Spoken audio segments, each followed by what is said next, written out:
I've done that before with Amanda.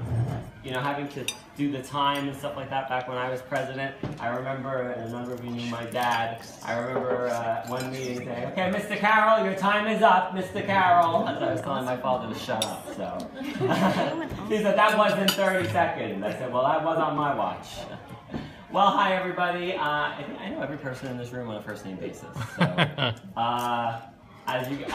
but either way, I'm Kevin Carroll. I'm the district leader in the 64th Assembly District. And very handsome, too.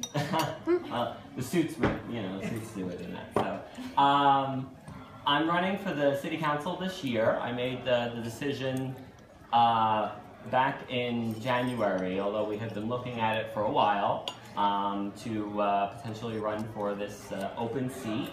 Right now, the current council member, Vincent Gentili, is term limited. And I know a number of you have been part of the group of people saying, you know, Kevin, when are you going to do it? When are you finally going to take the plunge?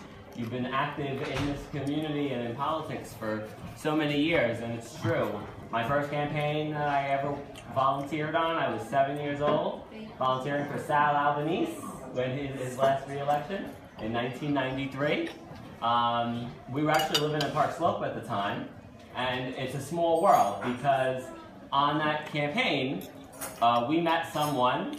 We were in front of 185, and we met a very nice woman. We got to know, we talked to her, and everything like that. We moved to Bay Ridge 4 years later. My parents bought a house on 79th Street, and who was 4 doors up, but the same woman, Mrs. Margaret Cook, who we had met 4 years earlier on the campaign. And we literally moved on the block and she was ecstatic, and we didn't know that she lived there. So it was a small world. I think we were meant to come to Bay Ridge.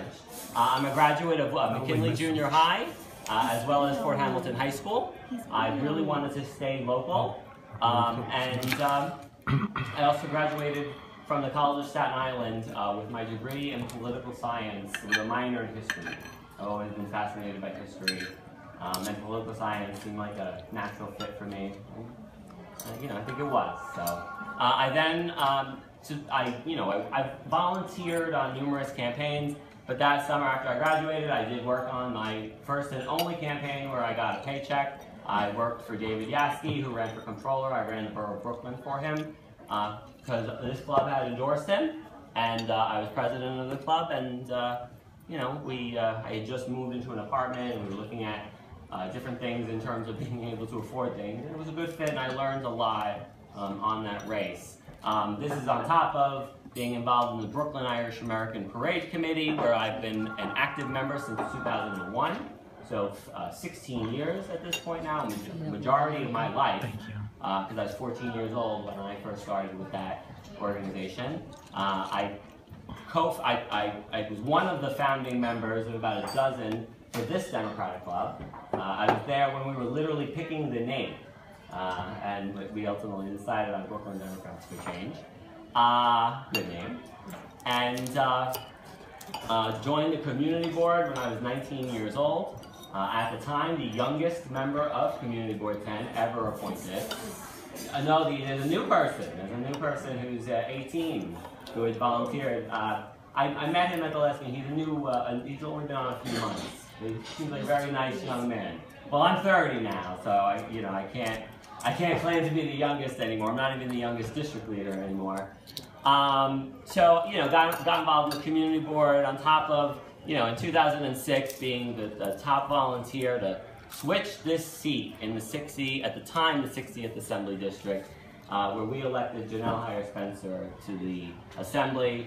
She served 2 terms, and then unfortunately in the wave of 2010, we did lose. But I've been fighting for Democrats in this neighborhood for over a decade. And I believe in the democratic values. I have, unlike some of my opponents, I have been a Democrat my entire life. I didn't become a Democrat so that I could run for office. I believe in the Democratic Party, and I believe in its values.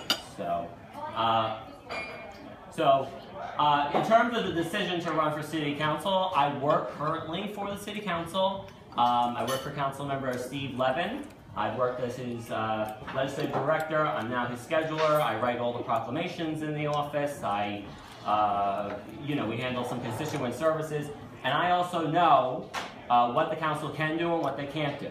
You know, and I'd like to see the council maximize what it does when it comes to city governance. The council should be standing up to the mayor when it's time for the mayor, when the mayor does something that we disagree with, you know? And I don't believe there has been enough independence on the city council. And I promise, I've always been independent. When I first ran for district leader, I had the support of none of the local elected officials. I didn't need them, who cares? I had the people, you know, and we have the people in this election too. And that's where the power comes from. And unfortunately, too many people think it's the elected, it's the assemblyman, it's the state senator that has the power. No, it's all of you that have the power. So you have to remember that. A few areas where I'd like to see like reform on the city council. I'd like to see the city council we need to amend the charter, but I'd like to see the city council make mayoral appointments, you know, commissioners and stuff like that, subject to the approval of the city council. And have a say and say, we're going to work in partnership with the mayor, and you know, instead of just the mayor steamrolling through, actually have a real partnership. So that's one area where what I'd like to do. Another thing that I'm going to focus on and continue to focus on is the preservation here in Bay Ridge. We were very lucky that we were the first special zoning district to down zone, because technically there's no down zoning, but practical purposes it was a down zoning of all of Bay Ridge. We then followed that up with Dyker Heights and Bath Beach, and I think that's great. But I think we need to do more to preserve our buildings. And I want to especially go around and see public buildings, at least right now public buildings. We'd like to move to private after that, but that's a little harder to do because you need the permission. I would want the permission of the person doing it. But public buildings to become landmarks, and actually officially make them landmarks. And the first building I'm going to start with as the councilman is my high school, Fort Hamilton. And I want to start that. I think we should make that a landmark. It's such an important part of Bay Ridge. You know, so many of us went to school there, and we would just want to make sure that it continues to look like that, because that building preservation is so important. Like I said, history, it's something I've been a part of. That should be our history. So I will fight to make sure Fort Hamilton High School is a landmark building. And I want to continue that and try not to sell Bay Ridge to the developers the way that so many other areas are being sold to them. You know, I, of course, want to make sure that Bay Ridge and the City Council in New York City remains a beacon of light during the Trump administration years. We're going to have, well, it's 3.5 years now, let's say, even though it's three and 3/4 left of him. And we need to make sure that New York remains a progressive area and a beacon.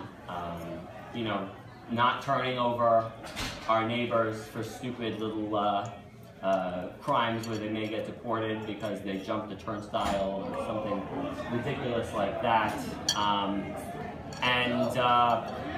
So you know, that I want to make sure we remain a progressive city, but at the same time not become the far left city. I am progressive. I'm proud of that, but you know, there's some things like some people have been asking me about citizens, non-citizens getting the right to vote. I don't believe that. I believe citizens. You become a citizen and you vote. You know, I would love to know what my opponents think about that. So I ask you for your endorsement. I have 1 minute left. Is that what you're saying? Yeah. So I told you that, you guys. Yeah. So basically, I love this neighborhood. I've been involved in this neighborhood for so long. I want to represent this neighborhood, and with your support, we will bring change to the City Council, change that's sorely needed. So thank you so much.